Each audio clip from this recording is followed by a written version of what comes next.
Bonjour, bonjour. Il va falloir bien qu'on partage. Partageons, partageons. Je remets un cœur l'hymne national.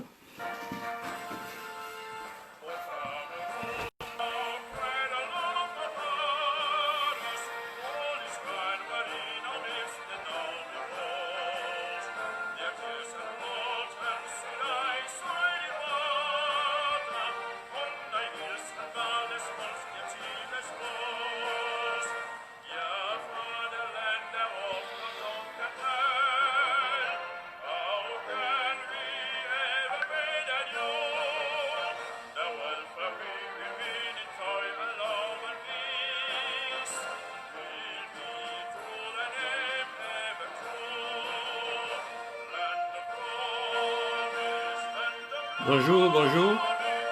Partageons, partageons. Aidez-moi à partager. Chacun au moins dans 10 groupes.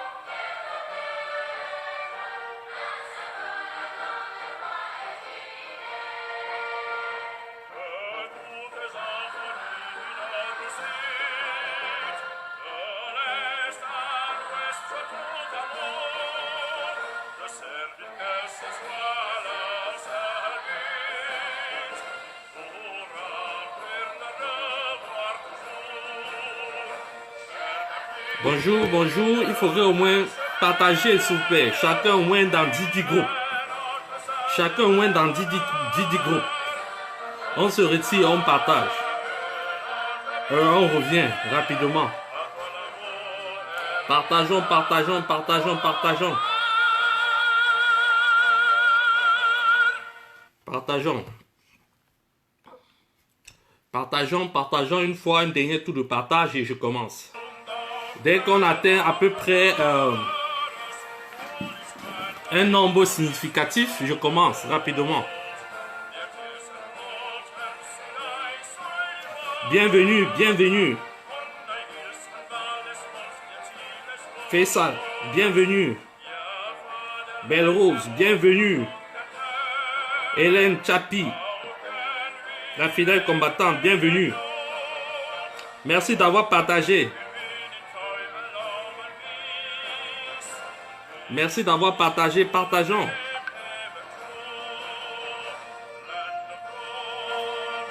Partageons dans les groupes et on revient.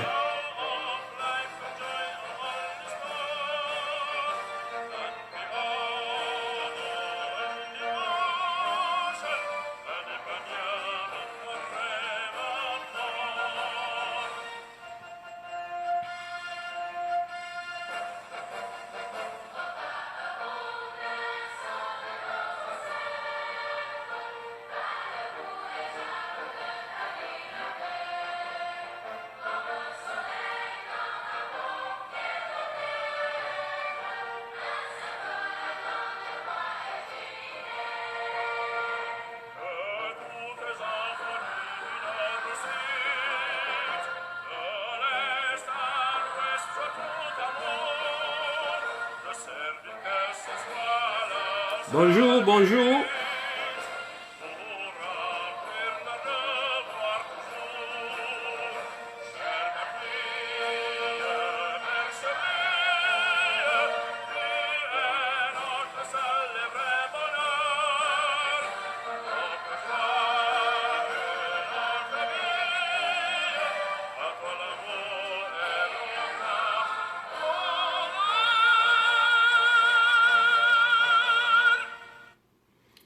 Bonjour, je vais commencer. Merci, merci de partager, merci de partager. C'est super important. Je vais commencer par vous dire l'objet de ce direct, dont je vais commencer à introduire. Merci de partager au moins chacun au moins 10 partages. 10 partages il faut inviter vos amis, vous les envoyez aussi dans les inbox, sur les plateformes, les groupes WhatsApp. Vous partagez énormément. De toute façon, après, il y aura chaque pause de partage. C'est super important, un direct de ce genre, parce que c'est un direct qui est suffisamment explicatif. On va réfléchir tous ensemble. Je vais vous proposer comme ça une démarche rationnelle pour essayer de dévier l'équivoque sur ce que Atangandi a dit, à savoir tout pouvoir venait de Dieu. Et de la bravoure de la femme objective qui a dit objection pour donner son point de vue, finalement pour reprendre sa liberté de parole.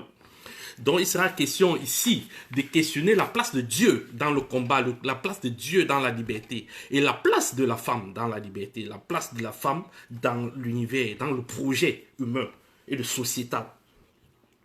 Donc il faudrait partageons énormément, appelez les amis, ne restez pas seulement vous, mais appelez d'autres personnes pour qu'ils viennent comprendre ce que finalement j'ai à dire, ce qu'une autre personne peut dire de ce qui se passe au Cameroun, de ce qu'on peut tirer finalement de l'événement, de cette scène invraisemblable dans une dictature ubuesque au Cameroun. Puisque normalement, il y a ce qu'on voit et ce qu'on ne voit pas. Il y a le son qu'on écoute, mais il y a l'arrêt-son. Ce que Atangandi a voulu dire en disant que tout pouvoir venait de Dieu. Pour ça, il va falloir qu'on soit d'accord avec les termes qu'on va utiliser. Donc, on va faire ce qu'on appelle de la rhétorique classique, c'est-à-dire, on va commencer à donner une définition objective, une définition vraie des différents éléments que je vais proposer ici, parce qu'il faudrait qu'on s'entende d'abord sur la notion de Dieu. Il faudrait qu'on s'entende sur la notion de la femme. Il faudrait qu'on s'entende sur le commencement, avant d'aller plus loin, avant de finalement arriver dans le monde politique. J'ai un double son, double écho ici. Je vais essayer voilà, c'est fait. Donc, il faudrait partageons énormément parce que j'ai l'impression que les partages ont baissé en intensité. Il faudrait qu'on partage énormément. Et avant d'aller plus loin, je voudrais mettre en fond sonore une musique de Mozart, de Requiem, de Mozart, pour les âmes perdues, les enfants qui sont morts au nozo suite à l'irresponsabilité du gouvernement en place de pouvoir assurer comme ça la sécurité des biens et des personnes sur tous les territoires conformément à la constitution du Cameroun. Donc, pour aller plus loin, pour commencer, qu'est-ce que j'ai dit?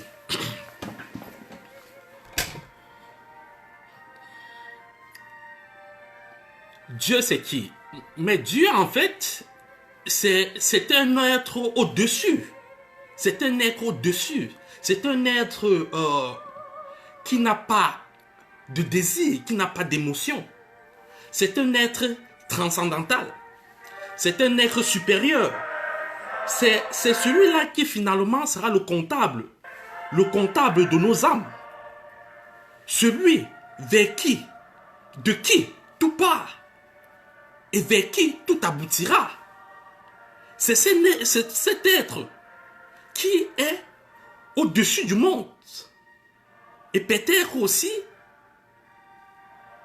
en dessous du monde et aussi peut-être faisant partie du monde. La définition de Dieu est une définition qui est chaque fois contestée. Chacun essaie de donner une définition plus ou moins à sa guise, en fonction de comment elle appréhende la personne, comment elle appréhende le monde. Et on confère à Dieu la création de l'univers matériel, l'univers spirituel. on confie à Dieu finalement, à tort ou à raison, la première inertie du déplacement de tout être, du mécanisme de vie sur Terre.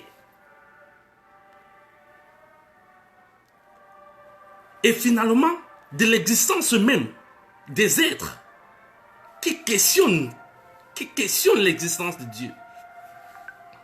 Et ces êtres qui questionnent cette existence de Dieu, ce sont des hommes. Parce qu'il faut bien dire qu'il y a d'autres êtres, comme les animaux, qui n'ont peut-être même pas conscience de leur existence, qui agissent de façon mécanique et instinctive dans les relations qui régissent leur existence et le rapport aux autres. Et finalement, l'homme et la femme, ou est la femme, est finalement l'être par excellence qui imagine Dieu, qui justifie sa présence, qui fait finalement que il n'est plus libre de faire tout ce qu'il veut parce que ce n'est plus conforme ou ce n'est pas conforme à la volonté de Dieu. C'est-à-dire finalement l'homme est le seul être qui s'auto-censure, pour exister, qui s'auto-censure pour coexister, à tort ou à raison. Pour aller plus loin dans cette réflexion, partageons énormément, parce que c'est super important ce que je vais dire. Pour aller plus loin dans cette réflexion, Dieu a le premier contact avéré avec Dieu et les hommes, a été décrit par la Genèse, qui est une partie de la Bible, où finalement, au départ, en tout cas au niveau de la Genèse, dans le paradis d'Éden, Dieu est en collaboration avec l'homme. L'homme qui est dans une nudité, qui n'a pas conscience de sa nudité, qui est finalement un être pas forcément de chair, mais un être qui est dans l'obéissance absolue, qui est confondu avec la divinité, qui est unique en son genre, qui est abouti en termes de valeur.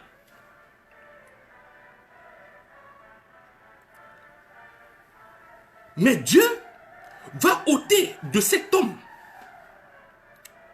une côte qui fera de lui ou de la côte finalement une femme. Finalement, cet homme de départ qui semblait être parfait, qui semblait par lui-même, qui semblait avoir l'éternité par lui-même, qui pouvait se reproduire et exister par lui-même, qui n'avait pas la nécessité de naissance ou de mort. Dieu, en ôtant la côte de l'homme, le rend de fait imparfait. Le rend de fait imparfait. Et utilise cette côte pour faire la femme. Pour faire la femme. Et l'histoire nous dit que l'histoire de la Genèse nous dit que il y aura un troisième personnage qui va venir en jeu, c'est-à-dire le serpent. On voit toujours le serpent sur sa forme reptilienne, mais ça n'a pas toujours été le cas. Le serpent va venir proposer un plan à l'homme et à la femme. Un plan de révolte, un plan de liberté, un plan d'émancipation, un plan de vérité. L'homme sera hésitant, mais la femme sera partante. La femme va conseiller à l'homme d'aller vers cette aventure. On voit dès les prémices de la création une femme qui est qui aime l'audace, qui aime le risque, qui aime la liberté, qui aime l'aventure. Partagez énormément, partagez énormément, partagez énormément. Je suis en train de faire une réflexion sur la place de la femme dans le combat des libertés. De faire une réflexion sur le combat de la femme, la place de la femme dans la politique, dans la vie d'un homme. Partagez énormément, il faut que ça monte, que l'audience monte. Et donc finalement, bienvenue, bienvenue, bienvenue, partagez au fur et à mesure, partagez au fur et à mesure. Bienvenue à tout le monde. Et donc finalement, cette femme, la femme, va donc décider, va donc convaincre l'homme finalement d'aller dans cette aventure de liberté, d'audace, de prise de risque,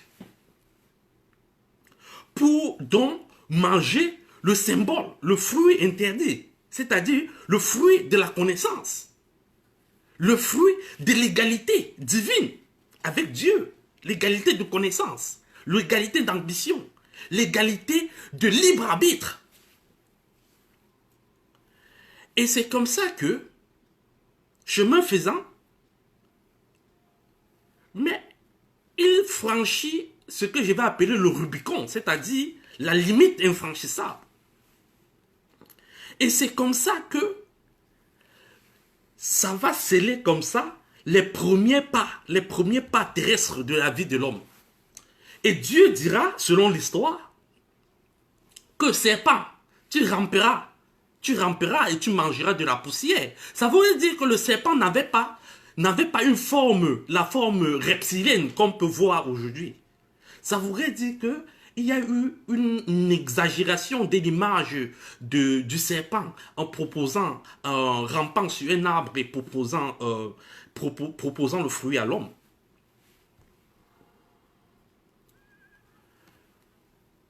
Mais maintenant, et la femme, on a dit quoi? La femme enfantera avec douleur.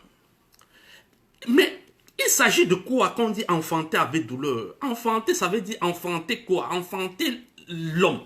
Enfanter finalement la connaissance. Enfanter la liberté. Donc, continuer la perpétuation de la liberté. Parce que c'est le système qui s'auto-régule et qui court vers la quête de l'éternité.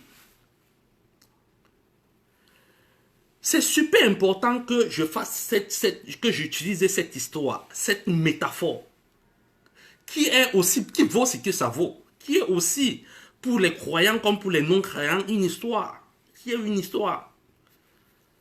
Mais ce qui m'intéresse, c'est deux personnages fondamentaux, Dieu et la femme. Ce qui m'intéresse sur cet exposé, c'est deux personnages fondamentaux, Dieu et la femme. Et il y a des points saillants de cet exposé que j'aimerais insister dessus. C'est-à-dire la prise de décision, la quête de la liberté, la quête de l'aventure, la prise de risque. Ça, c'est la première des choses. La deuxième des choses, c'est que le constat comme quoi l'homme est devenu imparfait. Imparfait. Pourquoi? Parce qu'il a eu une cote en moins. Il a eu une cote en moins. Donc, l'homme va continuellement rechercher sa perfection à s'alliant à une femme. Va continuer à rechercher son éternité à s'alliant à une femme. Va continuer à rechercher sa progéniture. Parce que dans la progéniture, il faut voir une notion d'éternité. L'homme veut perpétuer sa race. Va chercher à s'allier à une femme. Ça voudrait dire que quoi? Ça voudrait dire que la femme est finalement la partie qui manque à l'être imparfait qu'est l'homme.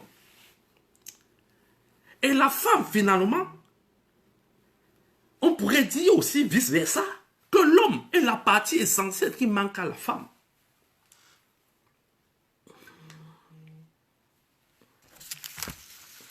C'est pour ça que certaines personnes, il faudrait partager énormément. Faisons un tour de partage, faisons un deuxième tour de partage, parce que c'est super important. Faisons un deuxième tour de partage. Avant que je vais rapidement chuter sur l'essentiel. Faisons un deuxième tour de partage. Donc finalement, la femme est d'une importance capitale dans tout ce qui est projet d'émancipation de l'humanité, dans tout ce qui est valeur spirituelle, transcendale de l'humanité, de l'homme. Quand tu avais dit accoucher, enfantera avec douleur, ce n'est pas seulement enfanter de la chair, mais c'est aussi enfanter de l'esprit. C'est aussi enfanter des projets. C'est aussi enfanter de l'idée. C'est aussi enfanter de la réflexion. C'est aussi enfanter de la connaissance. Partageons énormément, repartageons énormément, partageons énormément. Et ça voudrait dire que quoi? Ça voudrait dire que la femme, à chaque fois, si un homme fait un projet et n'associe pas la femme, je vous assure, ce projet est 40% à 50% déjà bancal, dès le début. Dès le début. Vous allez me dire, ah oui, mais j'ai fait ma maison. J'ai conçu ma maison tout seul. Je n'ai pas eu besoin de la femme. J'ai fait mes études. Je n'ai pas eu besoin de la femme pour ça. J'ai réussi mes projets. Je n'ai pas eu besoin de la femme pour ça. J'ai fait ceci. Je n'ai pas eu besoin de la femme pour ça. Oui. Mais si vous prenez la femme comme un être finalement distinct de vous, c'est-à-dire totalement indépendant de vous, dès votre apparition de cité, ça fait une mauvaise analyse. Le rapport entre l'homme et la femme n'est pas un rapport charnel. C'est un apport spirituel. C'est un apport métaphysique. Qui fait que même le fait pour l'homme de penser l'existence de la femme a directement une répercussion sur lui. Le fait pour l'homme de penser à l'existence de Dieu fait que Dieu finalement a une répercussion sur lui. Dieu l'auto-censure. Dieu a une interaction avec l'homme et avec ses projets. Et finalement, quand on fait une maison, c'est pour avoir une assurance, c'est avoir une sécurité. C'est avoir une sécurité peut-être pour la prochaine femme qui va arriver dans la maison pour qu'elle ait plus facile à procréer, pour que les enfants arrivent dans de meilleures conditions. Donc finalement, même si la femme n'est pas encore présente dans ta vie, elle conditionne déjà ton projet. Elle est déjà partie prenante du projet qui est en cours d'élaboration. Mais diable, pourquoi je fais un exposé sur la place de la femme et la place de Dieu dans le combat? J'ai eu cette idée lorsque j'ai vu la fameuse scène de Atangandi qui évoque Dieu en disant que tout pouvoir venait de Dieu. Et j'ai vu cette femme, cette brave femme qui a dit objection, qui a revendiqué sa part de liberté, qui a préféré continuer dans l'aventure, qui a préféré avoir une position dissonante contre Dieu au ciel et contre Dieu ou Satan sur la terre ou contre l'État puissant. C'est représenté par Atangandi. C'est les mêmes scènes qui se sont passées plus tard. Plus tard, dans toutes les histoires de ce monde, la femme est la seule qui est à même de garantir la liberté dans toutes les aventures de l'homme.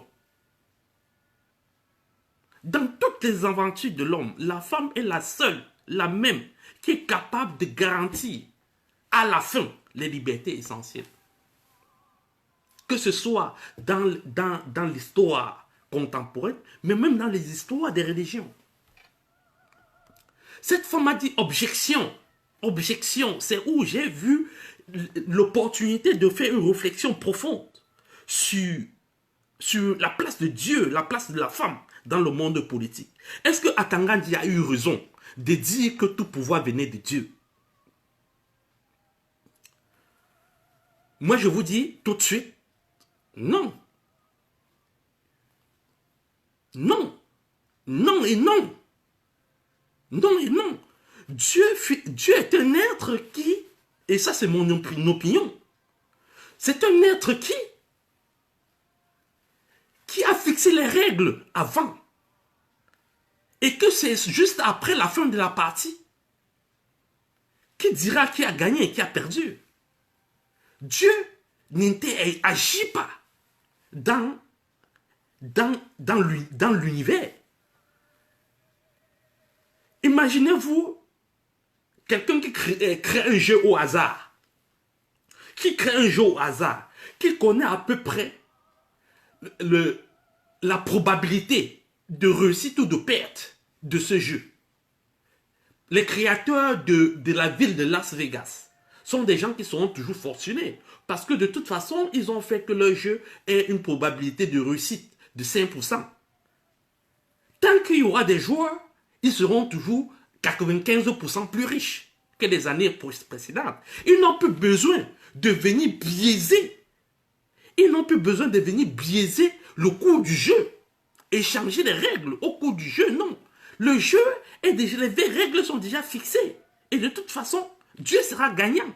Puisque Dieu a préétabli les règles et a donné une dose de proportionnel, une dose de chance, une dose de réalisation, de non-réalisation à certains événements.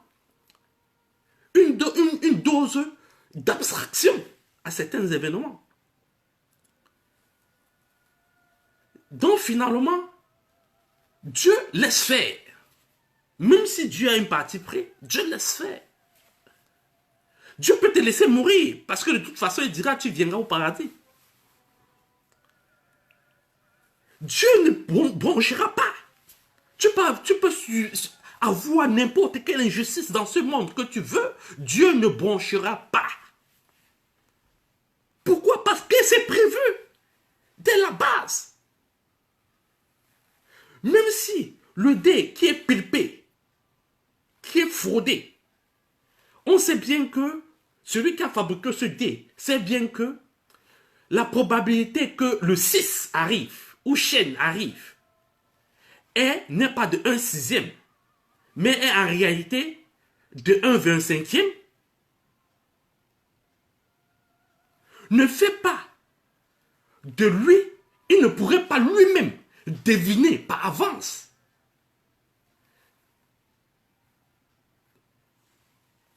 la probabilité que tu lances 5 fois d'affilée le dé pour que chaîne arrive. Même si c'est que la probabilité générale est de 1/25, il peut arriver que quelqu'un lance 5 fois le dé et il chaîne. Même si la probabilité de chance est 1/25. Les hommes qui ont créé l'euro million, les loteries qui pullulent par le monde, savent qu'il y a la probabilité de 1 sur 1 milliard. Il y a des hommes qui arrivent pour la première fois qui jouent au loto, mais ils raflent toute la mise. Mais ça ne voudrait pas dire que les concepteurs du jeu de loto ont changé la règle juste avant que celui qui arrive vienne gagner au tout premier coup. Donc il a 100% de réussite, mais ça ne voudrait pas dire que le jeu, la probabilité de réussite de tout le jeu est de 100%, non. C'est peut-être que 1 sur 10 000 milliards. Marcelo de Stuttgart dit, les Camerounais doivent savoir que s'il faut chasser Biya, Mbim Vondo Voyou, aller à Satan, nous devrions laisser l'hypocrisie et descendre sur le terrain. J'y arrive. Très bien. Parfait. Parfait. J'y arrive.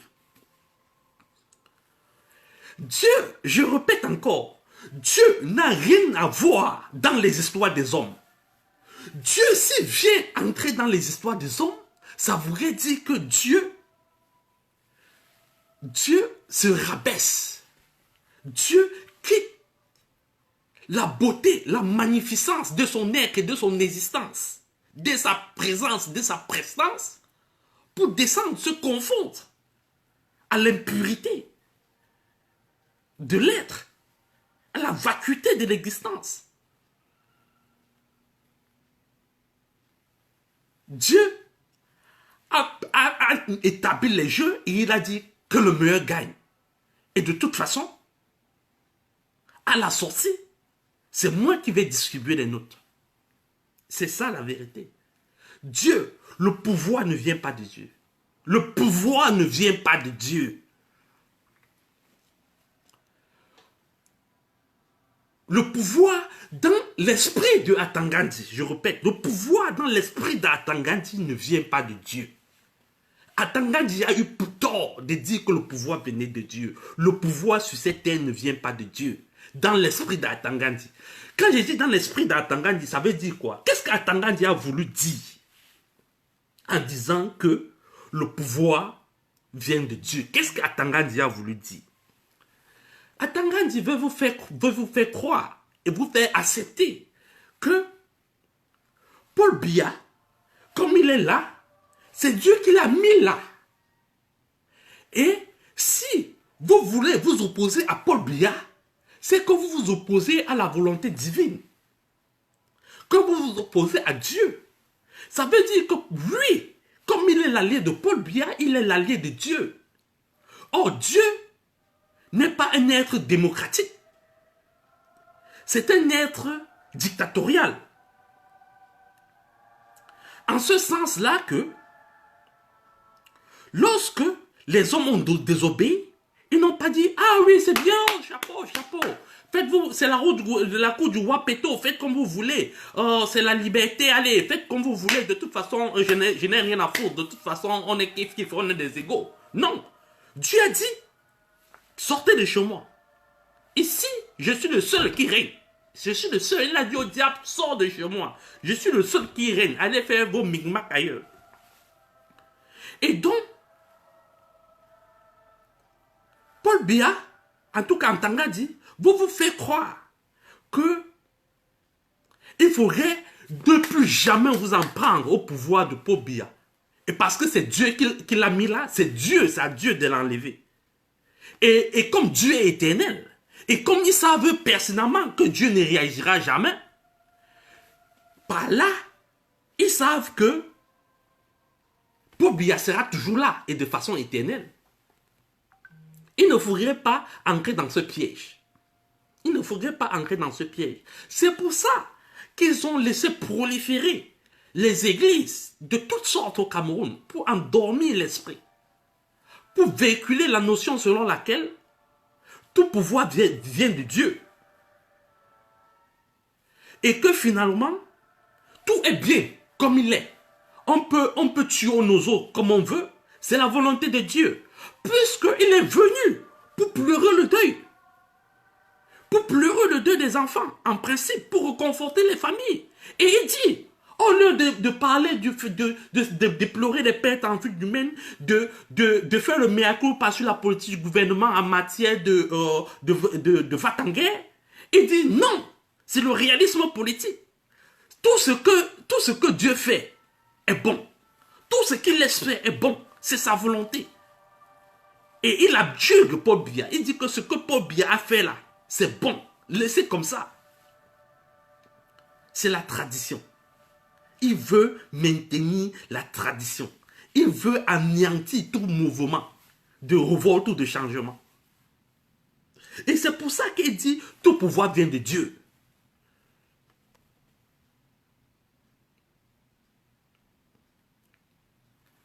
Mais alors,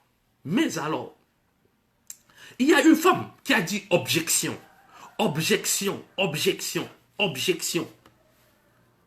Elle a contesté, comme la femme dès le premier jour, dans Genèse, au paradis. Et elle a dit, non, non, je veux la liberté. Ne me racontez pas des âneries. Je veux la liberté. Dieu n'a rien à voir avec tout ça.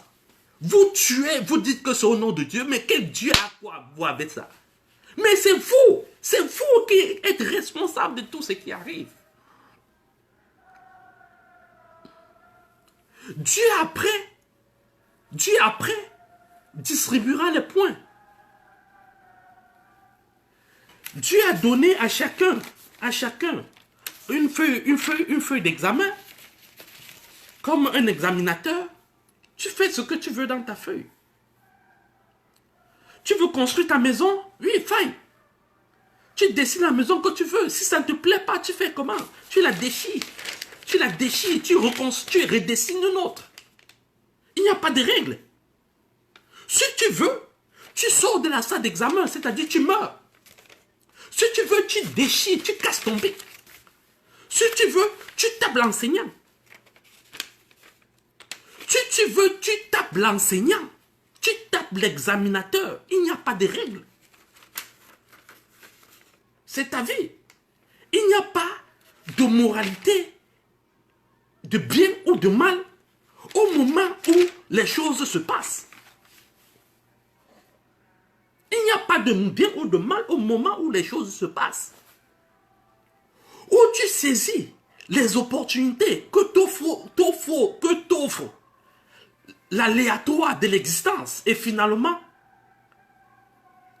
la part surprise de Dieu de façon préétablie sur l'humanité et le monde en général, en tout cas sur son déroulement, et tu décides autrement, ou alors, mais tu laisses subir, tu laisses ta personne subir les interactions des autres. C'est de ça dont il est question. C'est de ça dont il est question. Partagez le direct. Partagez le direct. Bienvenue Modeste le libérateur. Bienvenue. Bienvenue Marcelo de Stuttgart. De toute façon, bienvenue Nathalie Yankam, la grande combattante. Bienvenue Mignoncité le mignon. Bienvenue. Bienvenue. Bienvenue Chantal Chedjou. Bienvenue. Peggy Delardo. Bienvenue. Belbachi, bienvenue, bienvenue dans le direct. Partagez, partagez, partagez. Quand les directs sont profondément spirituels, les gens peinent à s'y intéresser. Alors que c'est la base même du combat. C'est la base du combat. On est inhibé par un Dieu qui viendrait potentiellement nous débarrasser de la tyrannie et rétablir un droit divin ou un droit de liberté ou la démocratie. Alors que Dieu ne viendra jamais, il ne bougera même pas son petit doigt. Même pas son petit doigt pour changer le cours de l'histoire. Tragique ou pas? Cette femme a montré là que elle est l'antithèse des propos de Atangandi pour dire que ce n'est pas Dieu qui a décidé qu'elle se lève le moment là pour s'opposer à Atangandi en lui disant objection, objection. Ou alors elle peut confirmer ce que Atangandi disait en disant qu'effectivement, puisque tu prétends que c'est Dieu qui est à l'origine de toutes choses, ça voudrait dire que c'est Dieu qui me permet aussi de me lever et de dire non, ça s'arrête. Effectivement, la femme a raison en ce sens-là, que chacun doit se lever et de dire si Dieu m'a donné la possibilité de choisir entre le bien et le mal, c'est de ma responsabilité de le faire. Et ce n'est plus de la responsabilité de Dieu lui-même. C'est de la responsabilité de tout un chacun de choisir le bien ou le mal. Ce n'est pas Dieu qui prendra encore cette responsabilité pour toi. Il y a une dose de probabilité, de hasard, un peu comme dans tout jeu de hasard, qui échappe même parfois au propre créateur du jeu. C'est-à-dire, je fais un jeu du hasard qui est le loto, dont la probabilité de chance est de 1 sur 1 million, ou bien 1 milliard. Et après 2 ans, je tombe en faillite. Pourquoi? Parce qu'il y a quelqu'un qui s'est levé un jour, et il a dit, oh, je peux jouer, mais je ne connais pas quel chiffre jouer. Il s'est mis à compter les voitures qui passent. Il a compté les voitures jusqu'à de 9 heures jusqu'à 17 heures. Et à 17 heures, c'était quasi l'heure de fermeture du jeu. Et il a écrit le nombre de voitures qu'il a compté sur le numéro de l'auto. Il a gagné. Et du coup, le créateur du jeu de l'auto tombe en faillite. Parce qu'il s'est dit, le montant de rentabilité, c'est peut-être sur 10 ans. Et que, compte tenu de la probabilité de réussite, qui était très très faible, il s'est dit non, personne ne gagnera jamais, de toute façon. C'est la même chose que Dieu fait, que Dieu a fait. Il a créé l'univers, il a donné une probabilité de hasard que lui-même ne connaît pas le destin de gens. Lui-même parfois est surpris des événements qui se passent. Et à la fin, les règles sont préétablies. Si tu tues quelqu'un parce que tu veux de sa voiture, mais tu auras sa voiture, Dieu ne t'interviendra pas. Si tu vois la belle chienne ou bien le téléphone de quelqu'un, tu l'agresses, tu prends, Dieu n'interviendra pas, ça sera la tienne. Dieu n'interviendra pas. Si tu laisses un voleur prendre ta chose et dire non, Dieu me redonnera, Dieu ne te redonnera pas. Tu te fous le doigt dans l'œil. Parce qu'il y a une dose, de probabilité dans tous les événements qui se passent sur la terre. Mais de toute façon, Dieu a mis en chaque être humain la possibilité d'agir. D'agir. Parce que nous sommes des demi-dieux. Mais pourquoi on met demi? Pourquoi l'expression demi-dieu? Parce qu'on est mortel. Oui, mais ce n'est pas suffisant. La mort, c'est une mort du corps. Ce n'est pas suffisant. Et quoique les gens héritent de nos biens, ça veut dire que nos biens sont éternels. Les gens héritent de notre éducation, nos enfants héritent de notre éducation, ça veut dire que nous on est éternels. Les gens héritent de nos pensées. De nos pensées, ça veut dire que nous on est éternels. Mais pourquoi l'expression demi-dieu finalement? Il faudrait remonter sur la partie introductive de mon exposé, qui est l'énigme du jardin d'Éden. L'événement du fameux fruit défendu. La création même de la femme à partir de la côte de l'homme. L'homme est imparfait de par sa condition parce que mais il n'a pas la femme. Il n'a pas la femme avec lui. Il n'a pas ce yin, ce yang.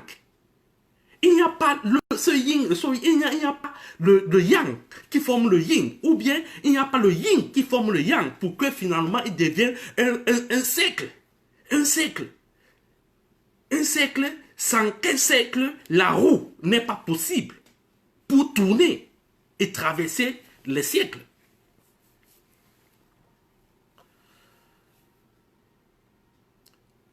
Et donc, il est essentiel que l'homme, dans tout projet,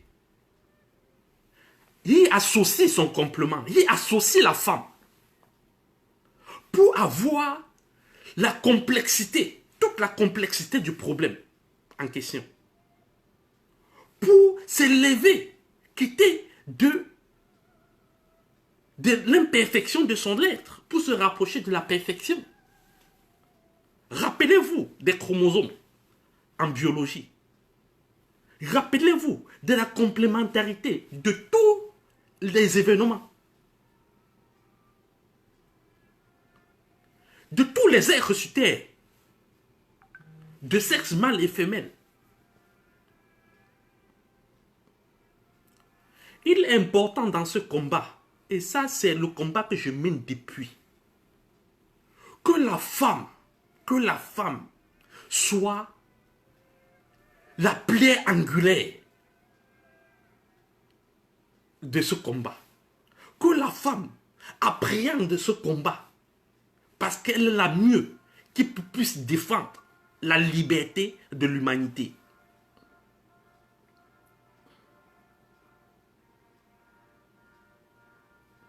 C'est de ça dont il est question. La femme veut dire liberté. La femme en elle-même veut dire liberté, veut dire prise de risque, veut dire aventure.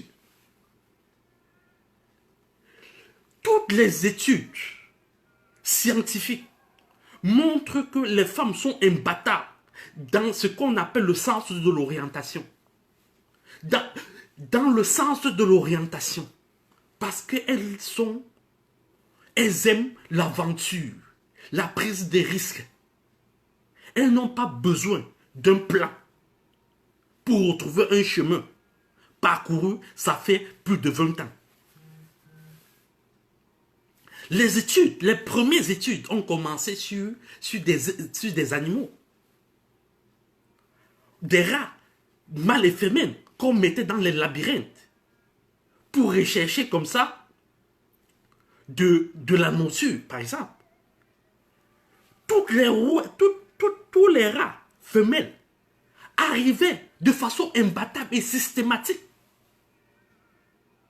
à la porte de sortie qui donnait accès à la nourriture, ce qui est le symbole même de l'éternité pour les animaux,